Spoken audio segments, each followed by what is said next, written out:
Hello everyone, this is Sumangal Sekarbar and you are watching English Way Academy. Frequently spoken English के sentences में यानी कि रोज़ बोले जाने वाले इंग्लिश के सेंटेंसेस में आज मैं आपके पास लेके आया हूँ ऐसे सेंटेंसेस जो कि इट से शुरू होते हैं। इसे कहा जाता है इंट्रोडक्टरी इट, यानी कि इट शुरुआत करती है सेंटेंस की, इंट्रोडक्शन देती है इट सेंटेंस की। तो इंट्रोडक्टरी देयर भी होता है, इंट्रोडक्टरी इट भी होता है। ऐसे सेंटेंसेस में इट जो है सब्जेक्ट का काम करता है और इट अपना कोई अर्थ नहीं देता। वैसे इट एक प्रोनाउन है और इट का मतलब होता है यह या वह, ऐसा अर्थ देता है इट। लेकिन इंट्रोडक्टरी इट का मतलब है इट जो है कुछ ऐसे सेंटेंसेस होते हैं जो कि उनमें सब्जेक्ट का पता नहीं पड़ पा रहा कि सब्जेक्ट क्या है, और ऐसी कंडीशन में इट को सब्जेक्ट माना जाता है, इट को सब्जेक्ट की जगह पर रखा जाता है जो कि अपना कोई अर्थ नहीं देता है। ऐसे ही सेंटेंसेस मैं आपके पास लेके आया हूँ आज, जो कि फ्रीक्वेंटली स्पोकन है, अक्सर बोले जाते हैं, जो कि आपको पता होना चाहिए। सीधी सी बात है, आपको अगर ऐसा लग रहा है कि सब्जेक्ट नहीं है और सब्जेक्ट पता नहीं पड़ रहा है, तो या तो वो सेंटेंस इट से शुरू हो सकता है या फिर वो देयर से शुरू हो सकता है। वहाँ पर देयर सब्जेक्ट का काम करेगा और यहाँ पर इट सब्जेक्ट का काम करेगा। इंट्रोडक्टरी देयर के बारे में पहले मैं एक वीडियो बना चुका हूँ, आप मेरी प्लेलिस्ट कॉलम में जाके देख सकते हैं या फिर वीडियो को सर्च कर सकते हैं। वैसे मैं कोशिश करूँगा कि डिस्क्रिप्शन बॉक्स में या वीडियो के लास्ट में आपको उस वीडियो की लिंक कहीं ना कहीं मिल जाएगी। तो आज हम सीख रहे हैं इंट्रोडक्टरी इट के बारे में। इंट्रोडक्टरी इट क्या होता है, यानी कि पहले मैं बता चुका हूँ इट से सेंटेंसेस शुरू होते हैं, इट से सेंटेंसेस बिगनिंग होती हैं। अभी एग्जांपल से आपको क्लियरली समझ में आ जाएगा। ये सेंटेंस फ्रीक्वेंटली स्पोकन है, आपको ये सेंटेंसेस पता ही होना चाहिए और ये सेंटेंस आप बोल सकते हैं। इसके अलावा भी सेंटेंस आपको अगर बोलना पड़ा तो बोल सकते हैं। इसमें जो फॉर्मूला और सिस्टम जो काम करता है वो ये करता है, इट आएगा यहाँ पर और इट के बाद यहाँ पर बी आएगी, फॉर्म ऑफ बी, यानी कि is am are, was were और विल बी। प्रेजेंट में इज एम आर का यूज़ किया जाता है, बी यानी कि होना। ऐसे कुछ वर्ब होती हैं मतलब आपको ऐसा सेंटेंस लगता है इसमें कोई वर्ब नहीं है, खेलना, कूदना, रोना, सोना, जागना, ये तो वर्ब हैं। लेकिन कुछ सेंटेंसेस ऐसा होते हैं जिनमें पता नहीं लगता कि वर्ब क्या है। ऐसे सेंटेंसेस में होना वर्ब होती है, कोई चीज़ होना ही वर्ब है। तो होना के लिए बी यानी कि होना के लिए हमें प्रेजेंट में इज एम आर यूज़ करना होता है और पास्ट में वॉज वर यूज़ करना होता है और फ्यूचर में विल बी यूज़ करना होता है। तो इट आएगा और बी की फॉर्म आएगी, जैसा कि मैंने बताया, प्रेजेंट में इज एम आर, पास्ट में वॉज वर और फ्यूचर में विल बी यूज़ करेंगे। और उसके बाद आप यहाँ पर रेस्ट यानी कि बचा हुआ सेंटेंस जो बचेगा वो यूज़ करेंगे। ये सिस्टम, ये छोटा सा फॉर्मूला काम करता है और इट से सेंटेंस की शुरुआत होती है, क्योंकि इस तरह के सेंटेंसेस में सब्जेक्ट होता नहीं है। कहाँ से कोई सब्जेक्ट लाए तो सब्जेक्ट की जगह पर इट होता है। आपने देखा होगा, आपको अगर सिस्टम मालूम है तो आप जानते होंगे कि किसी भी सिंपल सेंटेंस में सबसे पहले सब्जेक्ट आता है। अब ऐसे सेंटेंसेस में सब्जेक्ट नहीं मिलता, इसलिए हम इट कहते हैं। इसलिए इसका नाम पड़ा है इंट्रोडक्टरी इट, यानी कि सेंटेंस को इंट्रोड्यूस करा रहा है, इसलिए वो इंट्रोडक्टरी इट है।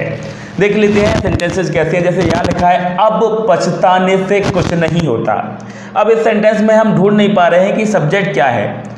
हम सेंटेंस सिंपल बनाएंगे या नेगेटिव बनाएंगे या इंटरोगेटिव बनाएंगे। सिंपल में और नेगेटिव में तो सबसे पहले सब्जेक्ट की ज़रूरत पड़ती है। अब सब्जेक्ट नहीं मिल रहा है कि हाँ अब पछताने से होता है क्या, ठीक है, अब पछताने से कुछ नहीं होता। तो ऐसी कंडीशन में हम इट को सब्जेक्ट बना रहे हैं। किस लिखा है इसको इंग्लिश में बोला जाएगा, it is no use flogging the dead. It is no use flogging, no use मतलब कोई मतलब नहीं है। सेंसेस मिलाने पड़ते हैं। किसी भी भाषा से दूसरी भाषा में बदलने के लिए आप कोई उसमें थंब रूल काम नहीं करता है कि आपने कह दिया कि इसमें इसका मतलब होना है तो इसका पछताने का मतलब क्या है, तो रिग्रेटिंग लगाना पड़ेगा। ऐसा नहीं है, आप यहाँ पर रिग्रेट का भी यूज़ कर सकते हैं, it is no use regretting. अब यूज़ कर सकते हैं यहाँ पर it is no use regret. Regret यानी कि पछताना होता है, it is no use regretting कहा जा सकता है। It is no use regretting, simply बन सकता है, लेकिन ये और स्टाइलिश सेंटेंस हो गया, it is no use flogging the dead, यानी कि डेड, फ्लॉगिंग द डेड मतलब पुरानी हुई बात, गुजरी हुई चीज़ों को याद करने से, उनके बारे में सोचने से, पछताने से कुछ नहीं होता। तो ये से शुरुआत हुई, सब्जेक्ट नहीं था, इसलिए it is no use flogging. तो आगे से आपको अगर कहना पड़े अब पछताने से कुछ नहीं होता, तो उसे इंग्लिश में कहा जाएगा it is no use flogging the dead. अब नेक्स्ट सेंटेंस की तरफ आगे बढ़ रहे हैं। नेक्स्ट सेंटेंस है उससे बात करने का कोई फायदा नहीं, उससे बात करने का कोई फायदा नहीं। तो इसे इंग्लिश में, इसमें भी कोई फायदा नहीं या कुछ नहीं होता, इस कंडीशन में एक थीम बन रही है नो यूज। ऐसी स्थिति में कोई फायदा नहीं या फिर कुछ नहीं होता, ऐसी कंडीशन में इट इज़ नो यूज से सेंटेंसेस की शुरुआत होती है। It is no use talking to him, it is no use talking to him, उससे बात करने का कोई फ़ायदा नहीं। इट इज़ नो यूज यानी कि कोई फ़ायदा नहीं, टॉकिंग टू हिम उससे बात करने का। तो ये मतलब हुआ कि it is no use talking to him, उससे बात करने का कोई फ़ायदा नहीं।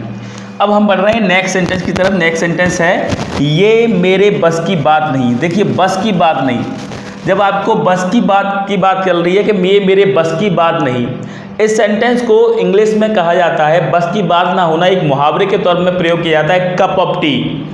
कप ऑफ टी तो आप समझ रहे हैं, कप ऑफ टी मतलब चाय का कप, लेकिन चाय का कप का मतलब यहाँ पर चाय का कप ही नहीं है।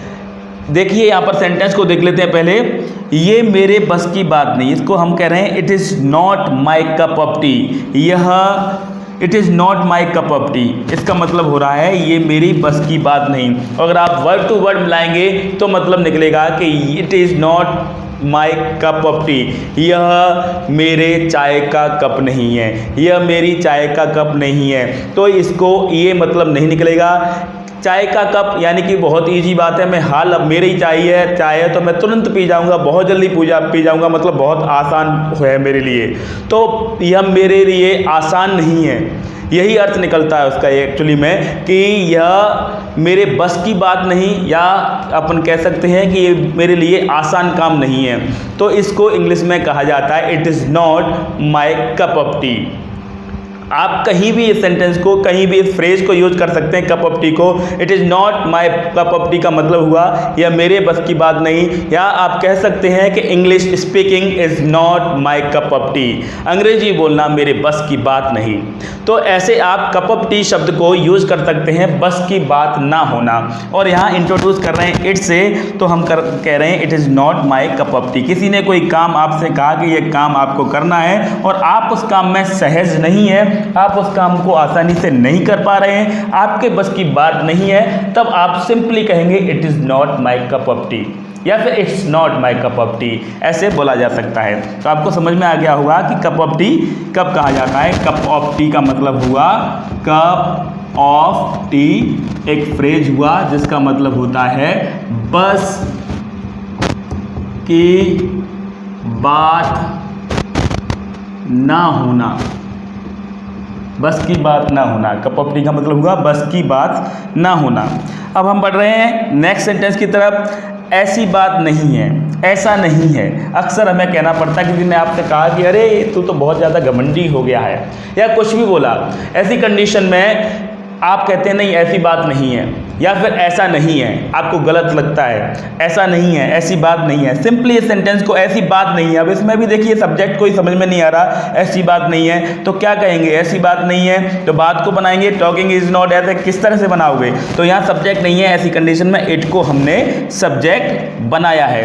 इट इज़ नॉट सो, ऐसी बात नहीं है। अभी अभी मैंने बताया था कि इट को और देयर को सब्जेक्ट के रूप में यूज किया जाता है। कभी कभी ऐसे सेंटेंसेस होते हैं जिनमें सब्जेक्ट नहीं होता है, या फिर सब्जेक्ट अस्पष्ट होता है, साफ समझ में नहीं आ रहा है। उस कंडीशन में देयर को और इट को सब्जेक्ट बनाया जाता है। तो देयर इंट्रोडक्टरी देयर कहा जाता है उसे, और इट इंट्रोडक्टरी इट कहा जाता है। क्लियर सी बात है। और देयर के अपने यूज हैं, देयर अपनी जगहों पर यूज होता है। देयर कहाँ लगता है इसके लिए मैं बता चुका हूँ, आपको वो वीडियो देखना होगा। और अगर आपको उस वीडियो में समझ में ना आए तो मैं अलग से उसके बारे में एक वीडियो ला सकता हूँ। समय मिलेगा तो मैं एक और वीडियो उस पर बनाऊंगा इंट्रोडक्टरी देयर पर। तो ये हुआ ऐसी बात नहीं है, इसको कहा जाएगा इट इज़ नॉट सो। ऐसी बात नहीं है, इट इज़ नॉट सो, या फिर शॉर्ट में कहा जा सकता है it's not so. It's not so, it's not so ऐसी बात नहीं है, या इट इज़ नॉट सो ऐसी बात नहीं है। अब हम नेक्स्ट सेंटेंस की तरफ आगे बढ़ रहे हैं। नेक्स्ट सेंटेंस है यह तुम्हारा काम नहीं। यह तुम्हारा काम नहीं, कोई काम कर रहा है और उसके बस की बात नहीं है, वो कर नहीं पा रहा है, तो हम नॉर्मली कह सकते हैं it is not your cup of T. ऐसे कहा जा सकता है it is not your cup of T. मैंने अभी भी बताया है कप ऑफ टी मतलब बस की बात ना होना। लेकिन कोई काम है जो आपका काम है और दूसरा उसे करने लग गया है, उसे छेड़छाड़ कर रहा है, उसे बिगाड़ने की कोशिश कर रहा है, तो आप ऐसे भी कह देते हैं भाई ये एक तुम्हारा काम नहीं है, ये तेरा काम नहीं है। तो उस कंडीशन में इसे इंग्लिश में कहा जाता है it is not your business. It is not your business, या सिंपली शॉर्ट में इसको बोला जा सकता है। इसकी शॉर्ट फॉर्म जो होती है, जैसे इट लगाया और इट में इज लगाया, इसको शॉर्ट में इट्स भी कहा जाता है अपॉस्ट्रोफी एस लगा के। तो शॉर्ट में बोल सकते हैं इट्स नॉट योर बिजनेस, या फिर it is not your business. आपकी टंग में जैसा अच्छा लग रहा है वैसे आप बोल सकते हैं। नेक्स्ट है यह तो सिर्फ दिखावा है। किसी बात को देखकर आपको अक्सर ये शब्द, ये सेंटेंस बोलना होता है कि ये तो सब दिखावा है, ये तो सिर्फ दिखावा है। इस बात को इंग्लिश में कहा जा सकता है it is only eye wash. It is only eye wash, यह तो सिर्फ दिखावा है, it is no only eye wash. Next sentence है यह बिल्कुल अलग है। यह बिल्कुल अलग है, किसी चीज़ को देखकर कहा कि जो कि किसी अन्य चीज़ से, किसी अलग चीज़ से अलग है, डिफरेंट है, तो इसे इंग्लिश में कहा जाता है इट इज़ क्वाइट डिफरेंट। बिल्कुल के लिए क्वाइट यूज कर रहे हैं, इट इज़ क्वाइट डिफरेंट। या आपको केवल इतना कहना है कि यह अलग है, तो इसे कहेंगे इट इज़ डिफरेंट। लेकिन अगर आपको कहना है यह बिल्कुल अलग है, तब कहना होगा इट इज़ क्वाइट डिफरेंट, या शॉर्ट में इसे भी बोला जा सकता है इट्स क्वाइट डिफरेंट। अब नेक्स्ट है यह गंभीर समस्या है, तो इसे इंग्लिश में कहा जाएगा इट इज़ सीरियस मैटर, या फिर इट इज़ सीरियस प्रॉब्लम कहा जा सकता है। मोस्टली इसे मैटर ही लोग बोल देते हैं, इट इज़ सीरियस मैटर। यह गंभीर समस्या है, इट इज़ सीरियस मैटर, या फिर इट्स सीरियस मैटर। तो ये था इंट्रोडक्टरी इट और इट से शुरू होने वाले कुछ सेंटेंसेस जो कि फ्रिक्वेंटली यूज हैं, जिन्हें अक्सर हम इंग्लिश में बोलते हैं। अगर आप चाहते हैं कि इट से शुरू होने वाले कुछ और सेंटेंसेस आपको पता होना चाहिए, तो इसका पार्ट सेकंड भी मैं जरूर लेके आऊँगा। वीडियो कैसा लगा कमेंट बॉक्स में जरूर बताइएगा। अच्छा लगा हो तो लाइक कर दीजिएगा। अगर आप फर्स्ट टाइम हमारे चैनल पर हैं तो चैनल को सब्सक्राइब कीजिए, उसके बाद बेल आइकन को क्लिक कीजिए ताकि आपको हमेशा समय पर हमारे वीडियोज़ मिल जाया करें। So that's enough for today, thanks for watching video.